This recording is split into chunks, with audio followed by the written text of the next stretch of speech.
Welcome to the Craftsman USA Ratchet History Project.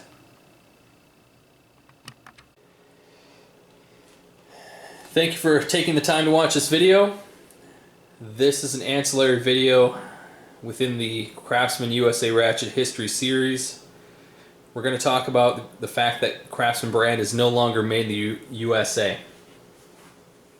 This is going to be an explanation of some of the topical aspects of how Sears, Craftsman interplay together and how they have both fallen together. In the beginning, Sears and Craftsman tools were as American as baseball and apple pie. Both have had a long standing legacy and an undeniable recognition with the people of the United States. Historically, Sears was known for selling products that were made in America and were synonymous with quality and value.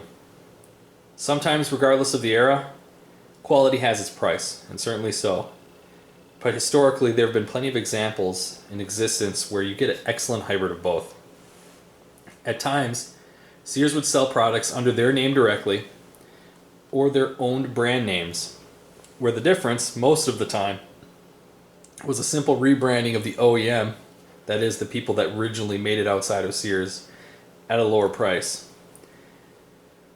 For a significant portion of its lifetime with Sears, the Craftsman tool in-house brand had the same legacy as its parent company. Something you need to understand about Sears in general: the company has never owned or operated production plants or forges. They contract out other companies to either put their brand name on a company's product or request that another company alter one of their specific products for it to be just in line or distinguishable with their private brand. Despite Craftsman tools being known piece of Americana, in some ways the brand is more immaterial than corporeal. It's no secret that Sears is in trouble, and has been for a long time. It wasn't always this way for Sears. Despite its age, where some would think that its 125 plus years of existence would be a handicap, there are plenty of American companies in a variety of sectors that have existed just as long, if not longer, and have found innovative means to continue to persist. In regards to tools, Craftsman being over 85 years old, comparatively, there are plenty of tool companies that still make quality tools in the USA. Snap-on being one, Cornwell even older, SK, Wright, Matco. Companies often have two dilemmas when facing difficult times. One, how do we maximize profit without sacrificing our reputation and quality of our product? Two, if we cannot achieve the innovation necessary ourselves or buy it from someone else to satisfy the aforementioned, how far can we sacrifice quality without alienating or losing our core customers? When it came to Sears handling the Craftsman name, they couldn't push the Craftsman brand any lower in quality and still afford to keep it being made in the USA. While they may have saved money, it would have led to the brand's ultimate destruction by further damaging the reputation of the Craftsman banner. Since the early to mid-1990s, it's not a secret that Craftsman has been on a long decline. While still being made in the USA, Sears elected to have their product producers cut costs with lower quality materials when possible, while maintaining stable prices for the consumer. Regrettably, Sears chose poorly, as they geared their strategy to offer a price value to consumers first over longer lasting quality. The brand's reputation with customers started to wane. Situations like this act as a feedback loop. Given this, the voting board at Sears elected to move the brand to China, which would allow Sears to attempt to make the brand profitable without bleeding capital from the already cash-strapped company. The once touted all-American brand is almost 100% made in China, and to a very small degree Taiwan. Craftsman is no longer made in the United States in any shape or fashion. The USA manufacturing was finally killed off sometime in between 2011 and 2012. There is a problem in doing this, however. Some people get this and some don't. But much like baseball and apple pie, the Craftsman brand wasn't just a brand to people. To many it is a lexicon, which means that it's a part of the American psyche, and it has an asomatous aspect that goes beyond the physical tool itself. People have a personal connection to the brand. And this is why some people are up in arms about Craftsman's country of manufacturing being in China versus the United States, its country of origin. The Craftsman lifetime guarantee is worthless now that your superior USA tool will be replaced by an inferior Chinese one. Most people cannot afford to spend $300 on a set of 3 ratchets or a small set of wrenches from Snap-on, Matco, Wright, etc., despite the fact that they are excellent tools. Sears through Craftsman historically contracted the same people that made professional grade tools in the USA to more or less put their name on it. The Craftsman name was founded on being made by Snap-on. Yeah, that's right, I said Snap-on. And other brands like New Britain, SK, Proto, etc., all of which are high quality tool manufacturers. The Craftsman brand once brought a high caliber tool to the consumer for a much lower price than OEM due to bulk purchasing, and through this made aspects of the higher priced brand more financially accessible to consumers. At times, not always, the only difference was the name on the tool. And I certainly can't deny the quality and accessible price point that Craftsman USA once offered. And it's a shame that those days are done. USA Craftsman tools are of any kind are a dying breed. If I've said it once, I've said it 1,000 times. The remaining USA Craftsman tools still in circulation are new old stock. Any USA stock still on store shelves or at Sears warehouses are likely regional. When your region's warehouse runs out of USA stock, you will get a Chinese Craftsman tool. Even today via Sears.com, when you make an order, what you get is the luck of the draw. Sears does still have USA-made Craftsman tools on their website. However, they don't go out of their way to identify them.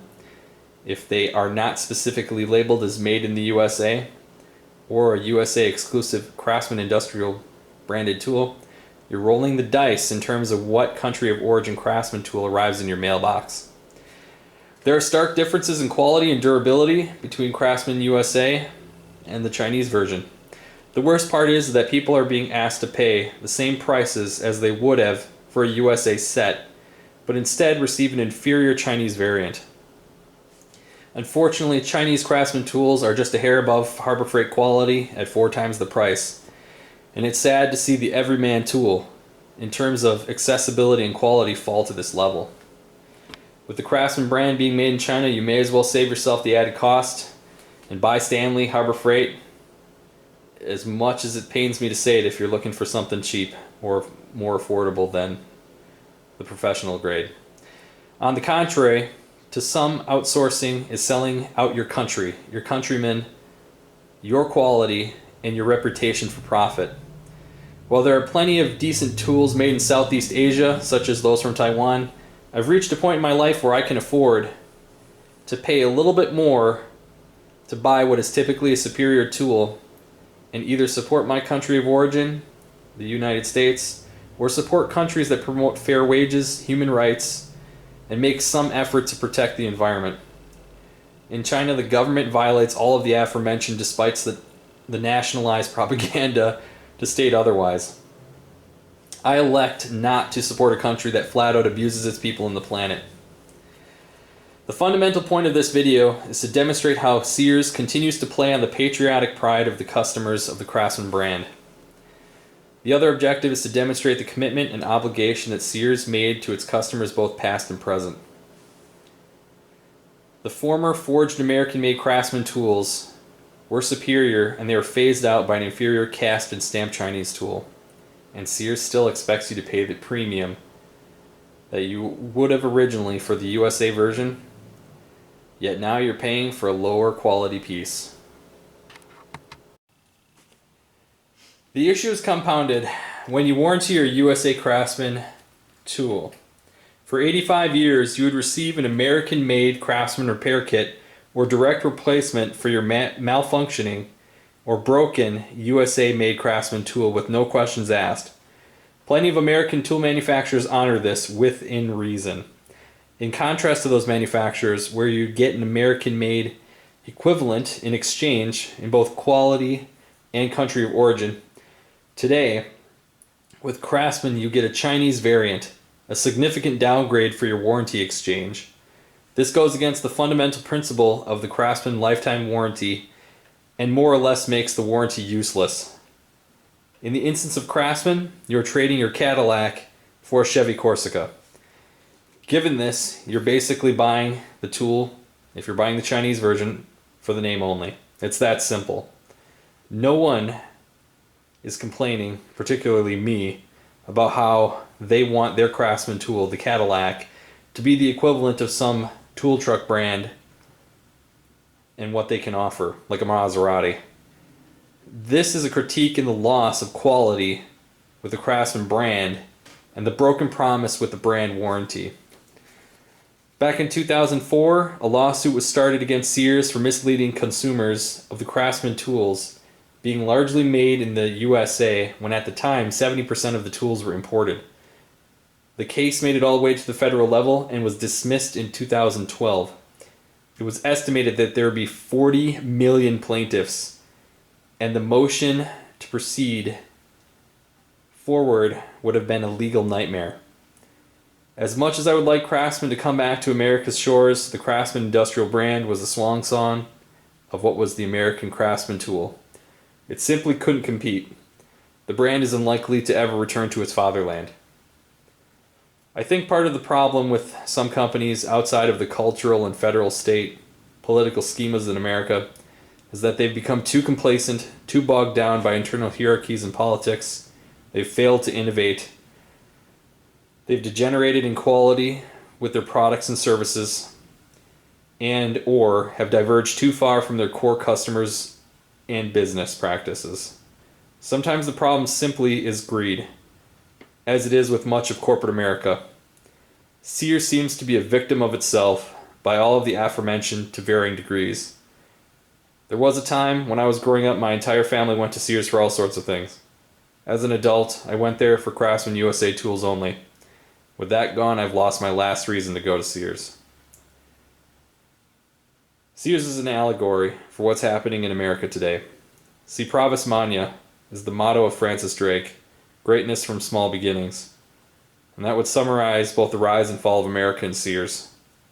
Both started humbly, became strong, and now are withering away. And it's happening right in front of us, and it's a shame. While not perfect compared to other places in the world, America had something special. Thanks for watching this video. You don't have to like it. Hell, you can even flame the video if you like, but think about it. Think about what I said. There's something to it.